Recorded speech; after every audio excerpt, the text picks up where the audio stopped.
பா அந்த பையனை பாரு, செம்மையா இருக்கான்ல. ஓகே தான், என் அளவுக்கு இல்லை. பா அந்த பொண்ணை பாரு. என்னடா அந்த பையன் சூப்பரா இருக்கான், அந்த பொண்ணு சுமாரா இருக்கு. உனக்கு அப்படியே தோணுது? உனக்கு? எனக்கு என்னமோ அவங்களும் நம்மளை பார்த்து இதே தான் பேசுகிறாங்கன்னு தோணுது. படத்துக்கு போலாமா? காலேஜ் சீட் புக் பண்றேன். அடச்சை, கார்னர் சீட்டில் வந்து பார்த்தா படம் எப்படி தெரியும்? நல்லா சென்டர் சீட்டில் உட்காந்து பார்த்தா தான் படம் நல்லா தெரியும். வரும்போது பார்த்தா பிளாக் ட்ரெஸ் சூப்பரா இருந்துச்சு, போறதுக்குள்ள எப்படியாவது வாங்கிடணும்.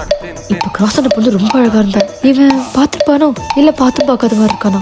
நேற்று ஃபுட் ஆர்டர் பண்றதுக்கு அவன் ஃபோனை கேட்டோம், ஏன் தரல? ஒருவேளை ஏதாவது பொண்ணு பேசிட்டு இருப்பானோ. கூகுள் பே ஹிஸ்ட்ரி எல்லாம் காமிக்கிறான், ஆனா சாட் ஹிஸ்ட்ரி மட்டும் காமிக்க மாட்டோம். வெளியே வந்து கூட ஃபோன் பார்த்துட்டே இருப்பியா? யாரும் பார்க்குற மாதிரி இல்லடி. அப்ப என்ன பாரு, நான் தான் இருக்கேன்ல. உன்னே சேர்த்தா சொல்கிறேன். ஆஹா, அவசரப்பட்டுட்டோமோ? வழக்கம் போல் ஜிவிஎம் ஸ்டைலில் சமாளிக்க வேண்டியதான். சரி சரி, முறைக்காத, சும்மா விளையாட்டுக்கு தான் சொன்னேன். நீ எவ்வளோ அழகு, இல்லைன்னா எப்படி உன்னை லவ் பண்ணியிருப்ப சொல்லு. டேய், நான் வீட்டுக்கே வந்துட்டேன், இன்னும் யாருக்கு தனியா பேசிட்டு இருக்க?